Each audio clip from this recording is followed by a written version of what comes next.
Welcome to Gambling with an Edge with your hosts Bob Dancer and Richard Munchkin. Bob Dancer is America's premier video poker writer and teacher. He's written 10 books, including Video Poker for the Intelligent Beginner and the best-selling $1 Million Video Poker. He helped develop the computer software Video Poker for Winners, and in 2004 he was inducted into the Video Poker Hall of Fame. Richard Munchkin has been a professional advantage player for over 30 years and is in the Blackjack Hall of Fame.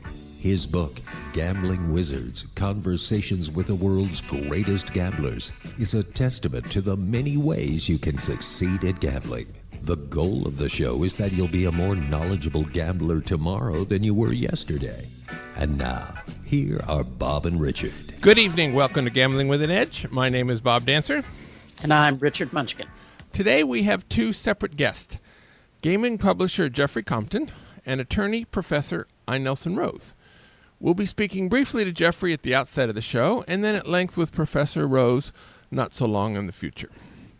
For several years, Jeffrey Compton and I owned a company called Compton Dancer Consulting. The residual of that company, which I'm not part of at all, is called CDC Gaming Reports. And among other things, they publish daily and monthly reports to the gaming industry. Ken Adams, who's appeared on this show twice, is one of the primary authors for that company. I owe much of my success today for the guidance Jeffrey provided through the years.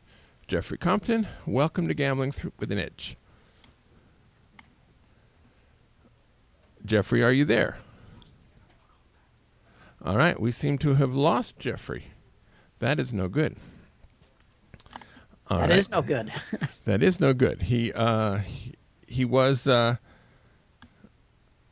right, let me introduce Professor Rose now. Even though we're not going to talk to him until after Jeffrey, while my producer is getting my producer's giving me the thumbs up. Professor Rose is going to have to wait just a few minutes.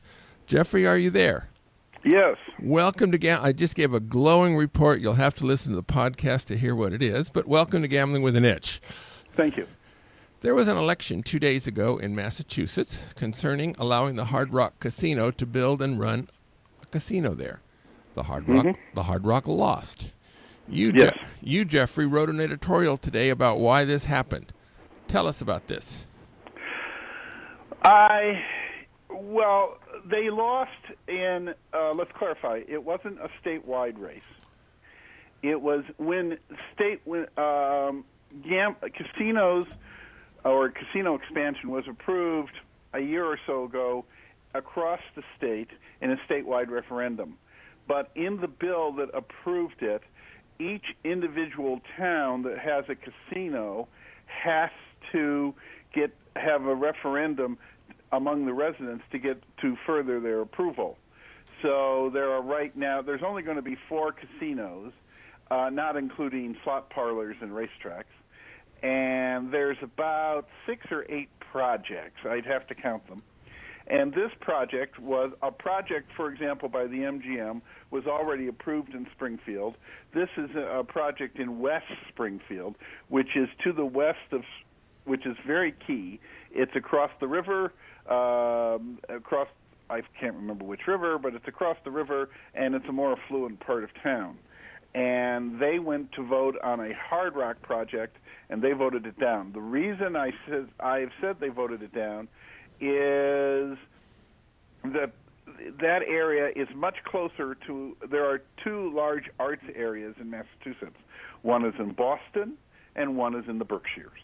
And the Berkshires is a very rural area, but during the summer has probably more artistic events, including Tanglewood, Jacob's Pillow Dance Festival, 3 theater festivals, many, many other things going on there than any other part or region in the country, if not the world, and considering its small size.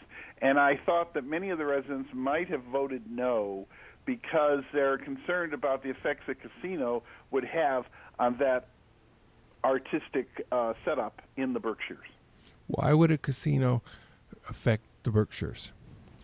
It's entertainment. And artistic groups across the country have always been concerned about the effects of entertainment on theaters, dance companies, orchestras, that sort of thing. Because both of them get older audiences. I don't mean an aging. What I mean by an older audience is a casino, particularly slot machines, pick up people who are 30, 40, 50. That's old. Yes. The audience isn't aging. Okay, in other words, it's not increasing in age. It's about the same age, but it's an average age probably in the 40s. That's the same group that goes to theaters, classical music performances, jazz performances, dance festivals. And so they're chasing the same audience. And many of the people in West Springfield, as many of the residents in that area, are very, very involved in these organizations. Massachusetts has 2% of the population and about 7% of the artistic performances in the country. Boston is an art center. And that's because people up there really devote a lot of time to these organizations. So that was my opinion, is I thought that had something to do with it, and I also think that if the casinos do get in, they have to become members of this community. They have to find out what is important to the residents in order to make it cool to go to a casino in Massachusetts. Jeffrey, I keep reading that this was a big win for Steve Wynn. Is that because he wants to put a Wynn casino in the same area? And the Hard Rock losing this? The win for Wynn, okay, was not that. The win for Wynn happened.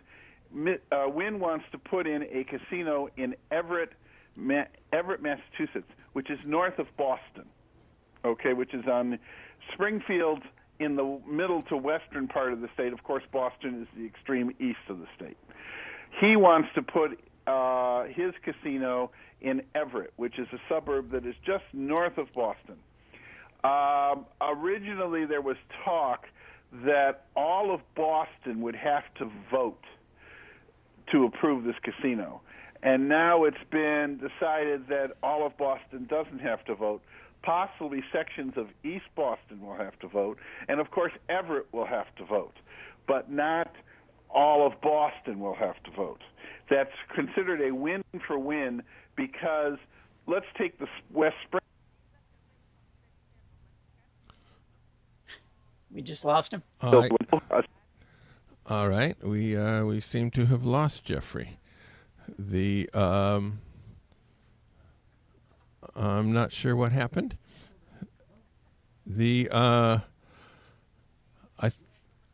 I think we're going to go on. So Lawrence, go ahead and call him and say thank you, but we lost him and we've moved on to Professor Rose. And maybe we can get Jeffrey some other time to finish this conversation. It was interesting. Yeah, and maybe Professor Rose has some thoughts about this same issue. All right. Now, Professor I. Nelson Rose is a full professor with tenure at Whittier Law School and visiting professor at the University of Macau, an internationally known scholar, author, and public speaker, and is recognized as one of the world's leading experts on gaming law. Professor Rose is best known for his internationally syndicated column and 1986 landmark book, Gambling in the Law, among others. Professor Rose is co-editor-in-chief of Gaming Law Review and Economics. Professor Rose often acts as a consultant and expert witness for players, governments, and the gaming industry. He has a new book out entitled Gaming Law in a Nutshell. Professor Rose, welcome to Gambling with an Edge. Well, thank you for inviting me again. You just heard Jeffrey's comments about the chances of getting casinos through the ballot in Massachusetts somehow related to the arts world. Generally speaking, do you agree or disagree with him? I think he's partly right. Actually, I was waiting to hear the end of what he was saying about what's going on with Steve Wynn in the eastern part of the state, because that's very interesting too. The reason I think he's part right is there's definitely a competition between all disposable income, and you can, the alcohol industry doesn't necessarily. Well, they put a lot of money in when there was a move to legalize marijuana in California. I mean, everybody is competing. But I think what we have to recognize that the people in the industry we all know it's legitimate. It's been around for, decades and decades. It's well governed and regulated, but it has a bad image. And people think, oh, you're going to bring in a casino and it's just going to destroy the community.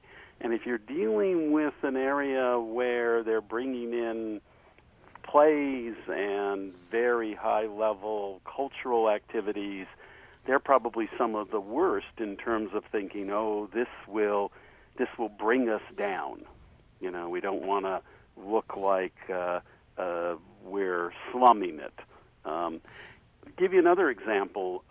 Gettysburg, Pennsylvania, which was suffering from a horrible recession, and there was a very, very strong movement to bring in a casino.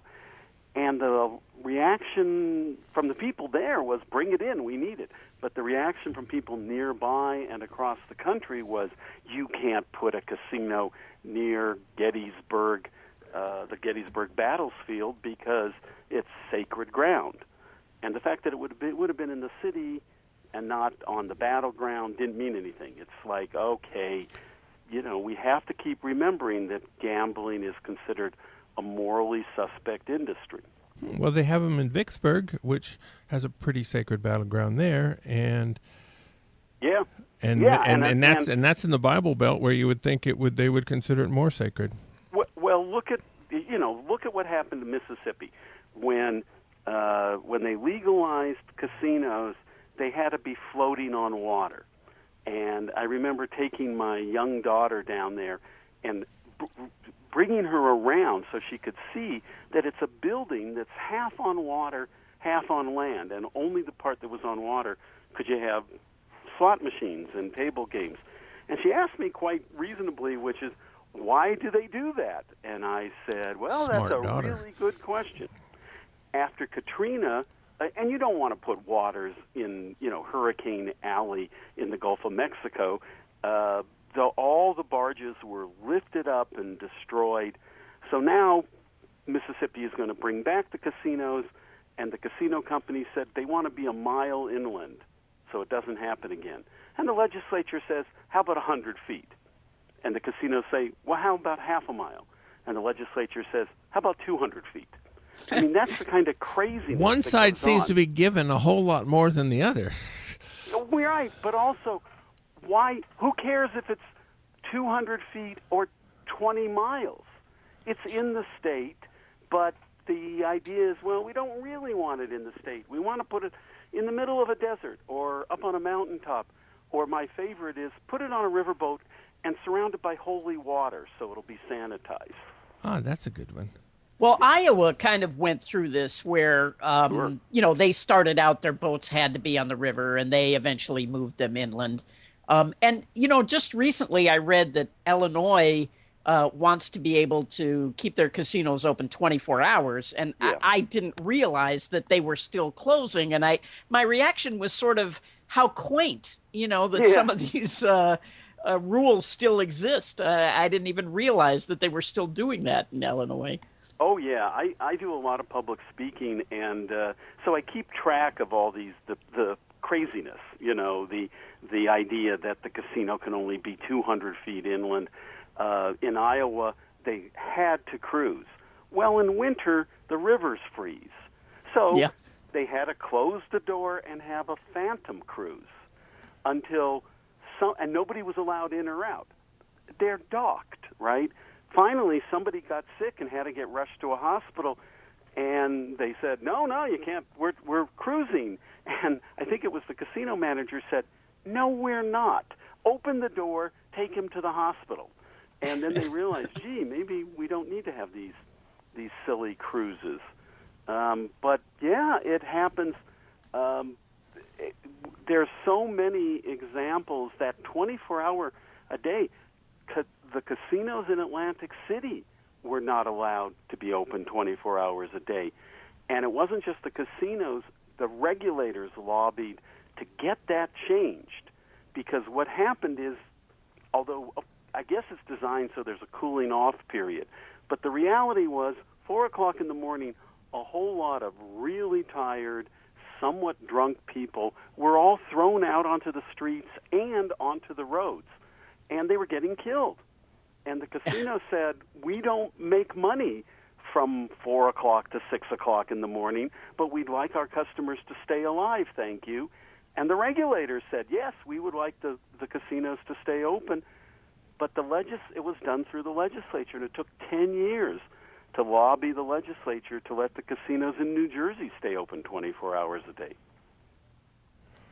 It's a wonderful field to study. You got to admit this.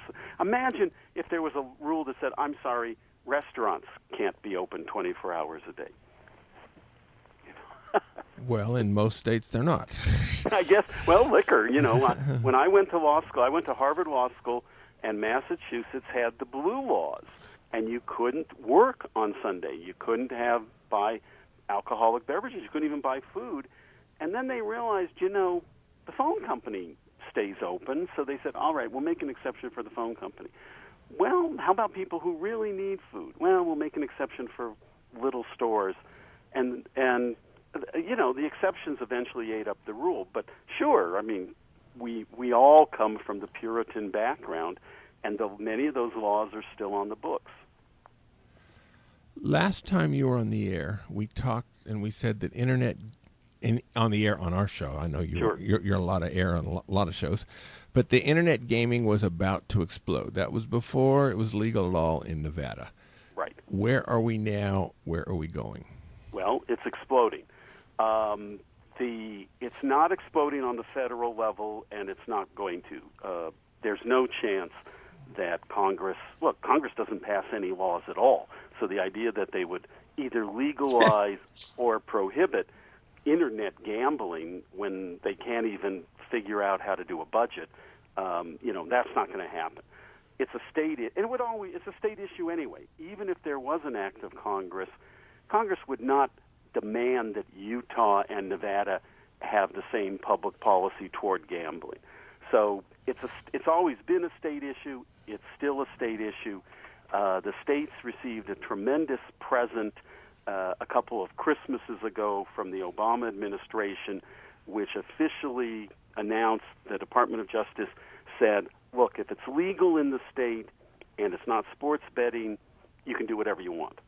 And the states, which are still desperate for money, said, great, let's do it. And the state lotteries started really actively either going online or looking at what they could do, because they can act fast if they've got the statute in place. Nevada was furthest along, so they're issuing licenses. They're up and operating with internet poker.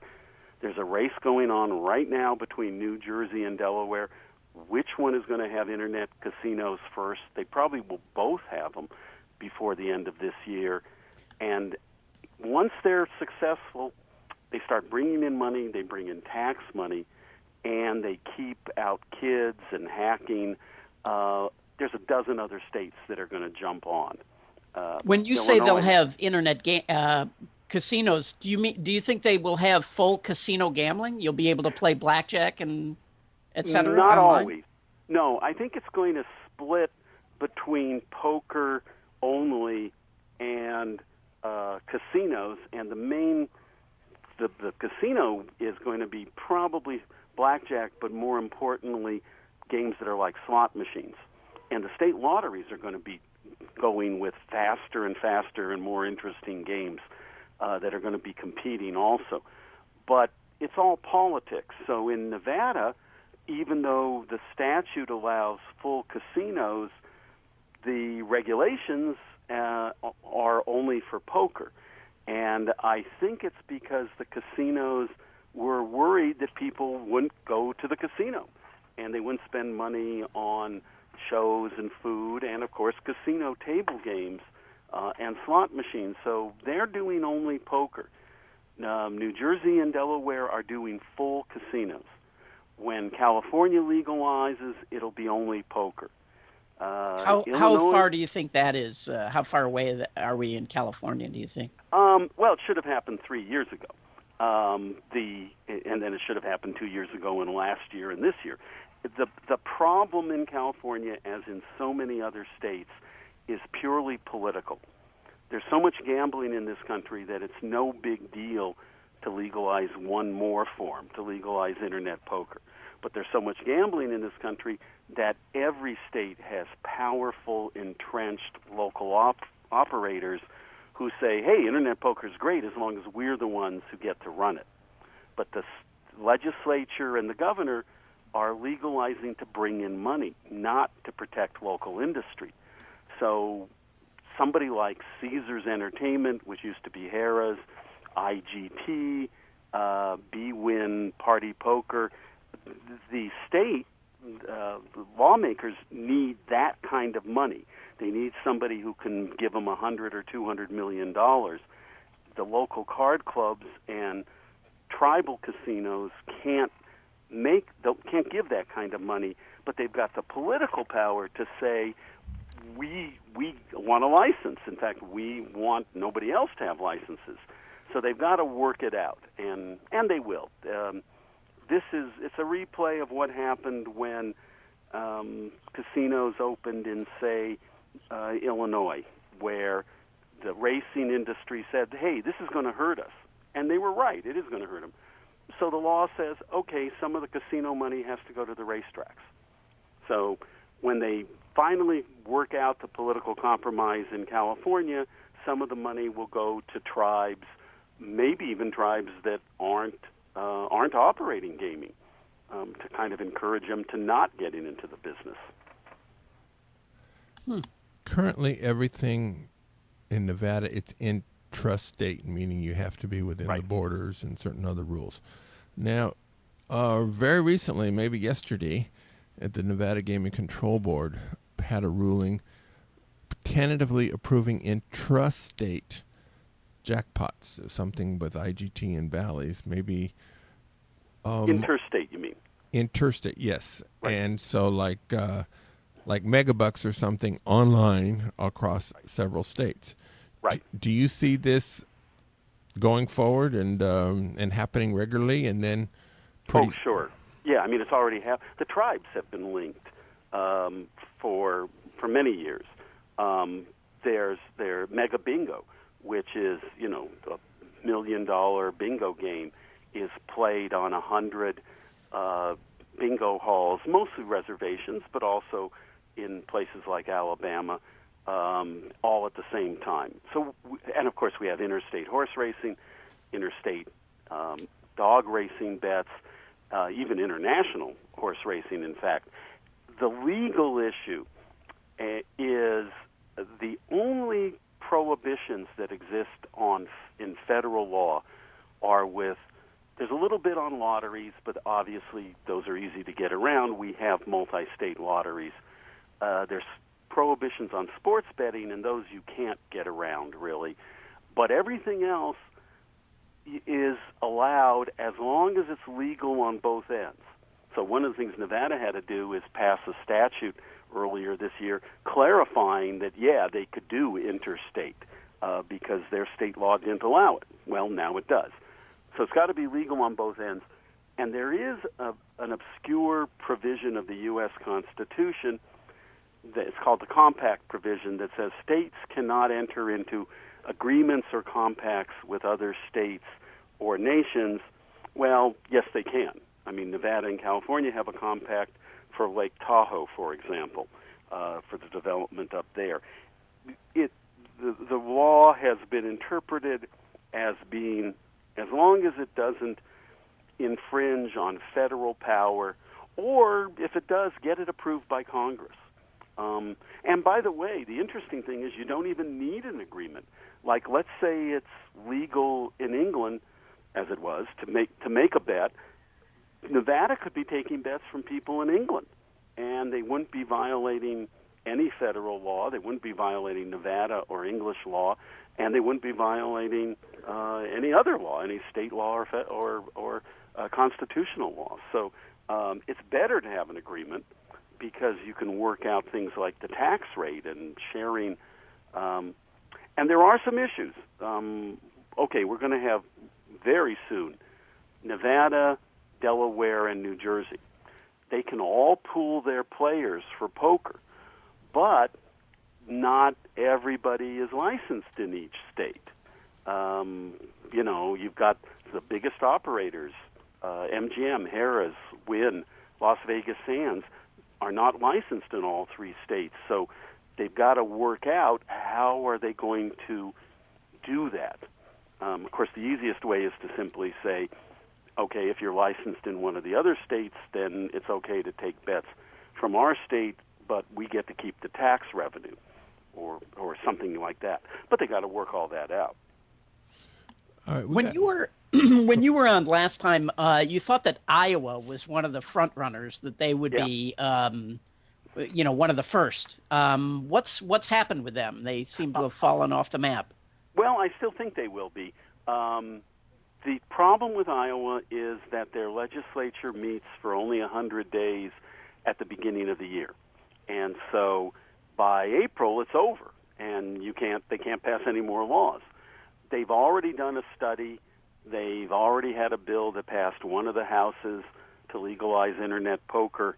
One of the problems was the study was really underestimating the amount of money. I mean, it was a pathetic small amount, so that everybody said, well, why should we get into something controversial when it won't raise any significant amounts of money? But once you have Nevada, New Jersey, and Delaware up and operating and the money is coming in, it would be nice. Iowa will look at that and say, hey, why don't we join the pool? Maybe we don't have enough people in Iowa to have internet poker with every game and every denomination. But if we pool with these other 3 states, then we could. And if we pool with England, which has 70 million people, then we can do anything. All right, let's get away from internet gaming for a while. We had a listener to the show write in a question about the legality of card counting in Nevada. Munchkin, do you want to ask about that?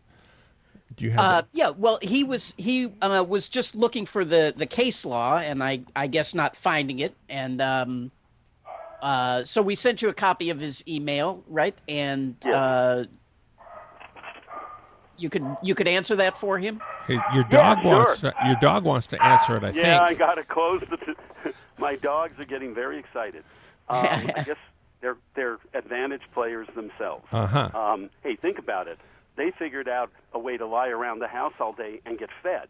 I mean, right. They really are advantage players. I co-authored a book called Blackjack and the Law, and have all the columns I've written on it and commentary. My co-author was Bob Loeb, is a lawyer who represents card counters. So we've looked at this. The reason you don't have a whole lot of case law is, particularly in Nevada, is they've made their decision and then they kept it secret. Not really secret, but legally secret. In other words, it's not officially published, so you can't cite it. And which I think is kind of chicken to do, but they do it worse in California, where so many decisions nobody ever gets to hear about. The bottom line was New Jersey and Nevada came to different conclusions. New Jersey, the Supreme Court, and it was Ken Houston who took the case up, the court said the regulation of casinos is so extensive that the casinos can't even decide what color felt to use on the tables. They don't have the right to decide who they're going to exclude as a player. And therefore, it's entirely up to the regulators, and the regulators have not issued any regulations allowing casinos to kick out players. Now, by the way, since then they've said the regulators are allowing the casinos to take countermeasures, like shuffling up or changing the stakes for the table limits for a single player who they think is counting. But in any case, the Supreme Court of New Jersey said it's entirely up to the government. The casinos themselves have no say. What's funny is Nevada came out with kind of just the opposite, that government doesn't really get involved. It's more the Wild West. And based on the old law that a man's home is his castle, and a man's business is his castle. So if a casino wants to kick out somebody for being a card counter or for no reason at all, they can, as long as they're not doing it, on the basis of something prohibited like skin color, gender, or sex, or yes. race. And so that's the current law. Is it's not considered cheating in Nevada, but the casinos do have the right to kick out anybody they want for any reason. Now, on the Atlantic City version of that, where this summer, the Revel Casino was preventing some players from playing in a slot promotion before they even started because the casino believed the players to be advantage players. That is skillful in somehow. Now, I don't know if you've read much about this, but in your opinion, does the Houston ruling on blackjack years ago apply to this situation today? I haven't seen the details of it. Remember the ruling was it's so regulated that unless there's a regulation, the casino can't do anything. Since that time, they've been loosening it to the casinos, for example, convinced the regulators that they need to take countermeasures, so that they need to be able to, lower the amount, the maximum bet for a single player at a table. Everybody else, it's $1,000 for this guy. It's $10 because he's a card counter, and they allowed that. And so I'd love to see what the reasoning is. If it's a slot machine tournament, who cares if the guy's an advantage player or not? It's first of all, I don't know what that means with a slot machine, but it's a tournament. Oh, okay. So, This actually was not a tournament. It was. Okay. It was a promotion. A promotion, yeah. The casinos actually have an interesting history of often screwing up promotions. They don't bring in like mathematicians until after they find out that they're giving away the store. And at that point, because there's these players who are always looking for an edge and they communicate with each other, sometimes the casinos are on the hook for hundreds of thousands of dollars, and they try to get out of it, which is normally very hard to do because you've made all these promises to people. So I don't know if that was what happened on this one or not, but it's hard to see how they can exclude somebody. They can take countermeasures, but excluding would seem to be not within their power. And actually, Bob, do we know of anybody that was excluded? I heard about people where they just said, you're not eligible for this promo and you won't get any, rebate. That's but pretty much the definition of excluded. Well, not exactly. I mean, that's, it's like an all-you-can-eat buffet. You get a guy who weighs 600 pounds coming in, and all of a sudden they're closing in a half hour. Maybe that's what their thinking was, is he can play, we don't have to give him a promotion. Like you don't have to give a promotion to somebody who's already in the casino. The promotion is to get them into the casino. Interesting. All right. Change course again.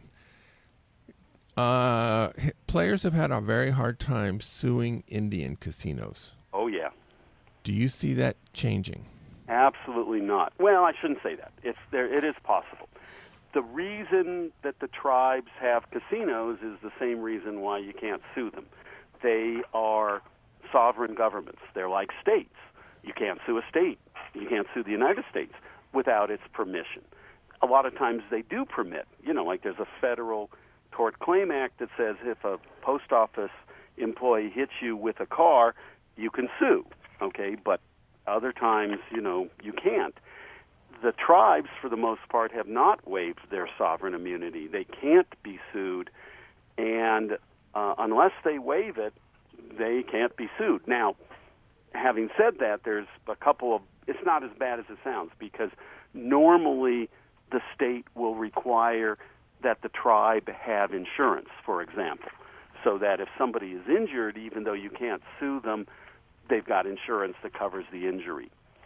There also is a movement led to some extent by the United States Supreme Court that says we don't like this doctrine. We think it was an accident. We think Congress should change it. A majority of the members of the U.S. Supreme Court think that Indian tribes should not have sovereign immunity, that they should be able to be sued, but they also think it's entirely up to Congress to change that law. And Congress isn't passing any laws, so at least for the foreseeable future, nothing's going to happen. With modern, different subject again, we're flipping all over the place. With modern surveillance equipment in casinos, it's now technologically possible for casinos to read text messages on players' iPhones or similar devices. Mm-hmm. In your judgment, is it legal for surveillance departments to be doing this and acting on whatever information they find? Wow, that's interesting. What I had heard was the kind of the opposite, which was they know geolocation. So somebody is walking by a showroom and they can get a message that says, hey, we know you like Cirque du Soleil. We got a show starting in 10 minutes. We got some empty seats. How'd you like to go to the next show for $20 instead of $200? To actually, if they're reading it through a telescopic lens, it might be different from if they're reading it from, listening in or hacking in.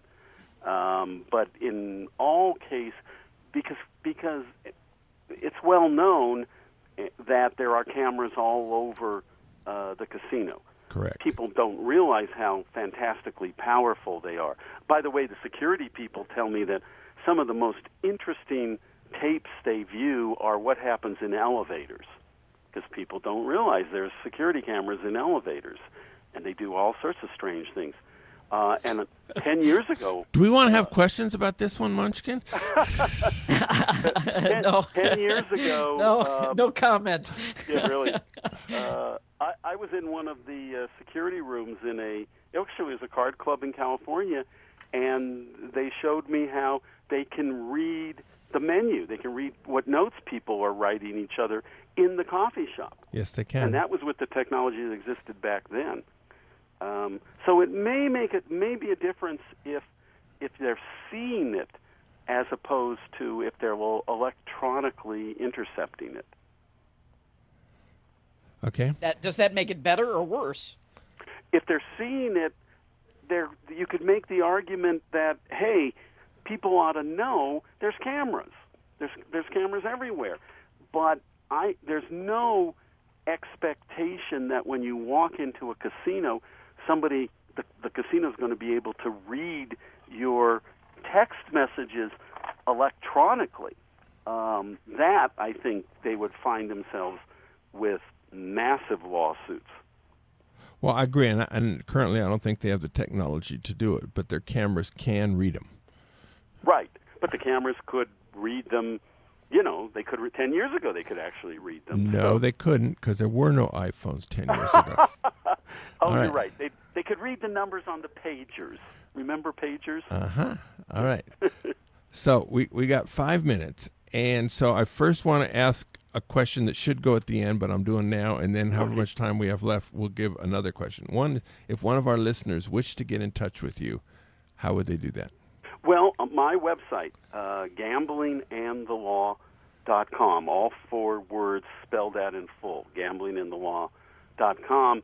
I've got a lot of information on the site, and I also have my contact information there. And that's the easiest way to do it is, send me an email either through the web, through basically through gamblingandthelaw.com. And then, I have to say, if I don't get back to you right away, I'm sorry, but I get hundreds, and that's not even counting the spam, every day. So thank you for mentioning that. And I do, in fact, try to respond to questions that, particularly quick questions. If somebody sends me 10 questions, I really just don't have the time to do that. All right. Speaking of your Gambling on the Law website, one of the most interesting articles you published recently has to do with China's gambling problem. Yeah. In this article, you argue that Macau is by far the largest gambling jurisdiction in the world, but a lot of the gambling is illegal. No, not that the gambling is illegal, but that probably laws are being broken. Okay. First of all, it is the largest. Although obviously you can say all of Australia, is bigger than Macau. But Macau physically is 1/6 the size of Washington D.C. This year, the casinos in Macau will win more than all the privately owned casinos in the United States combined. So that's pretty big. Yes. In terms of, but their main feeder market is mainland China, and China has restrictions on taking cash out, for example.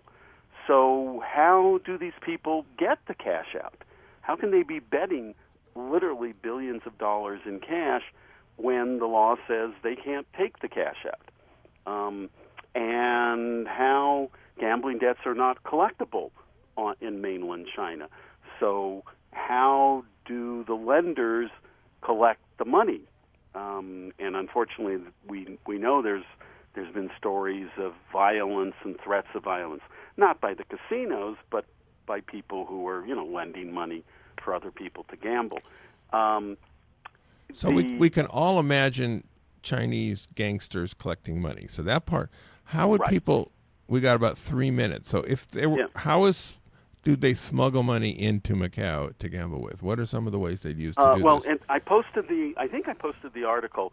I testified before the U.S.-China Commission, which was created by Congress, and they asked me all this. So I said, okay, here's how you do it. First is you literally smuggle it. People are bringing in shopping bags. Well, in the bottom of the shopping bags, there's piles of money. They also go to stores in Zhuhai, which is right across the border.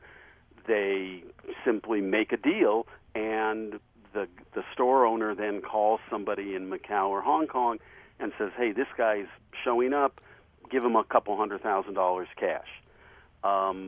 They are, one of the most interesting is jewelry stores have opened on the floor of casinos, and I just stood there and watched a guy give a credit card, supposedly buy a very expensive watch, but there was no watch. Instead, he got a bundle of cash. But it will be recorded as a purchase of a watch, and therefore it's enforceable. When, if the guy doesn't pay it off. Interestingly, I thought, let's say he wins, I thought he'd go back to the jewelry store, give the money, and tear up the marker, in effect, tear up the credit card receipt for the non-existent expensive watch. And I talked to an insider who says, no, there are a lot of various levels here, and some of the insiders, the lenders, are charging 10% a month interest. So they don't want people to pay off real fast. Wow. Interesting. And I guess the Chinese mafia is alive and well around Macau.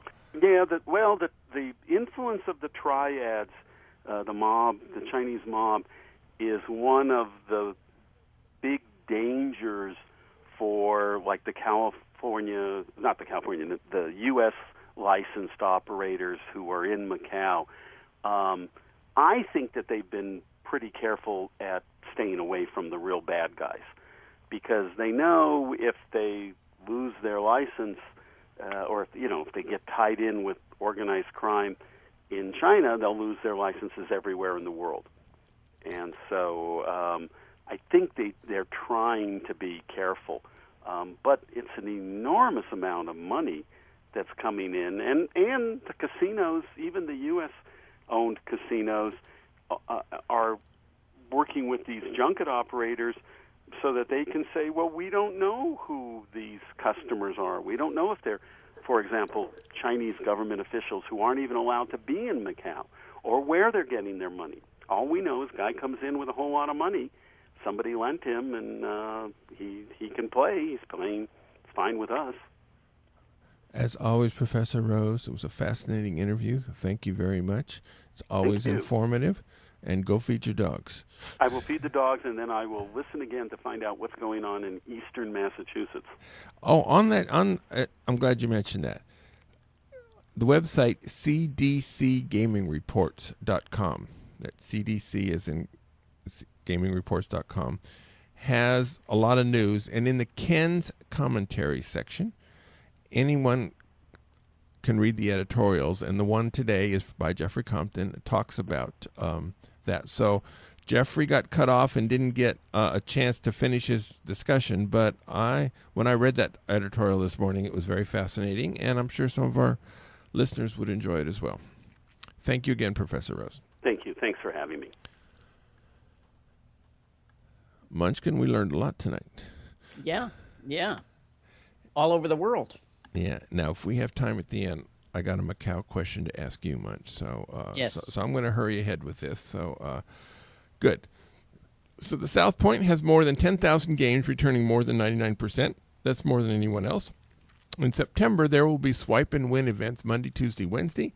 Play 200 points and swipe and earn prizes from 2,500 points worth $7.50, and the top one is $50 free play.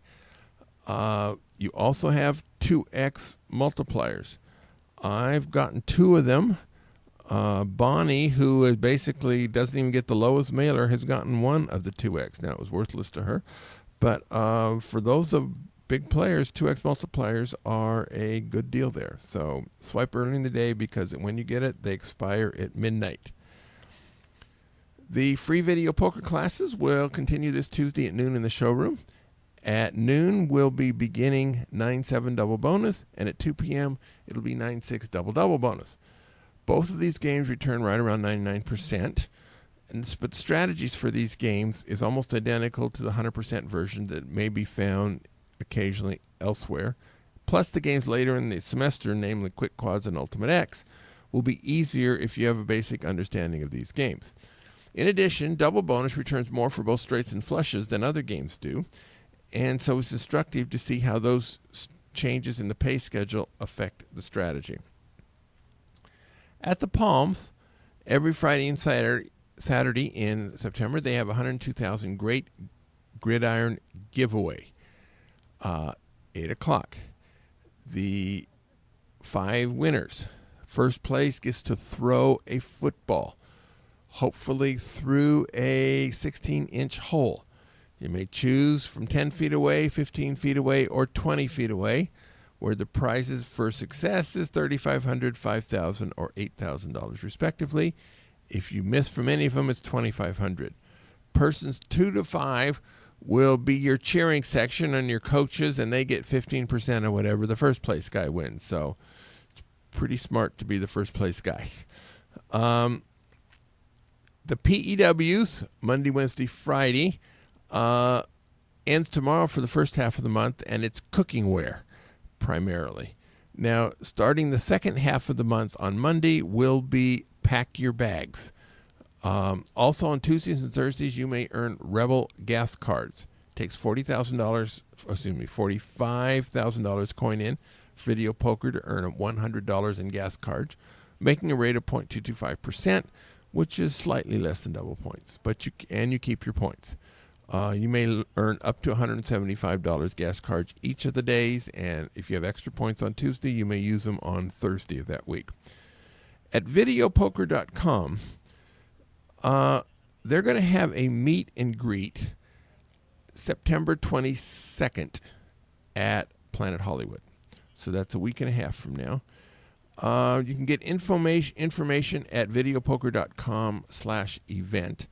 They're asking for, it's I think 5:30 to 7:30, or maybe 6:30 to 8:30. I don't have it at the tip of my finger.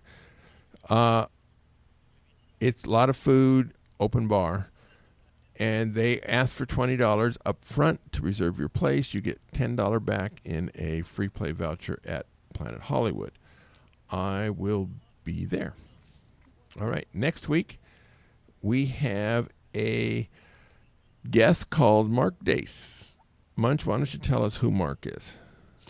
Oh, Mark is one of those guys. He's sort of an American version of BJ Traveler. He travels all over the world playing blackjack, and will get his country count.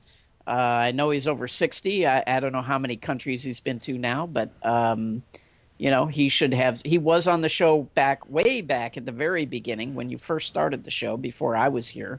Yes, and at that time he spoke about being backroomed in the Ukraine by big guys who wanted their money back. Who pulled his pants down and took the money from him, yeah.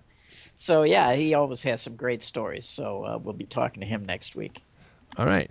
Now, we actually saved a little bit of time to the end, Munch, because you told me back when you were young and handsome, you were in Macau and decided it would be really cool to go to smuggle yourself across the border to China and take some cabbage with you. Well, what happened was when I went to Macau, this was in the 80s, I went with a friend, and we decided that in addition to, going to the casinos, we should take a little tour of Macau. And there are all these guys, with vans who drive you around and tell you about the place. So we hired one of those guys to take us around, and we went and saw all the sights. And we ended up at the Chinese border. Now, at the time, Macau was still a Portuguese province. It hadn't been turned over to China yet. So there was a really large gate that was the border to China. And there were all these people lined up on the road to the gate with all of these shopping bags. And I said, what are all these people with all the bags? And the guy said, they pay you, they'll have a bag of stuff and they want to get it to their relative over on the Chinese side. So they'll pay you about the equivalent of, $5 to take their bags across to the other side. And there are all these people in China who have stuff that they want to get over to the Macau side. And so when you come back, they'll pay you a couple of dollars to, bring over a couple of chickens or whatever. And I was like, oh, man, this is great. I have to do this. I want to smuggle some cabbage into China. All right, we got 45 seconds to do the rest of the story. Well, there isn't too much to it, because what happened is you have to spend weeks and get a visa, and not everybody can just cross over into China. So fortunately, in retrospect, I think back on that and think this is probably not a good idea to smuggle something into China. Chinese jails are not known for their hospitality to foreigners. Right. But how bad could it be to smuggle a live chicken across a border? I don't know. But I don't know. When you find out, please we'll inquiring minds want to know. This would be when you get the second edition of this story. For sure, we want to hear it. Thank you, Jeffrey. I, Nelson Rose, Munchkin. Go out and hit lots of royal flushes, everybody. Good night. Good night, everybody. You've been listening to Gambling with an Edge with your hosts, Bob Dancer and Richard Munchkin. Subscribe to the show in iTunes, and episodes will be delivered to you automatically every week. Archived versions of past shows may be found at bobdancer.com and richardmunchkin.com. We welcome emails at gamblingwithanedge@gmail.com. Bob Dancer and Richard Munchkin are both available on Facebook and welcome your questions. The sponsors for the show are the South Point Hotel, Casino and Spa, the M Resort, the Palms Casino Resort, and the website videopoker.com. Join us again next week for another Gambling with an Edge.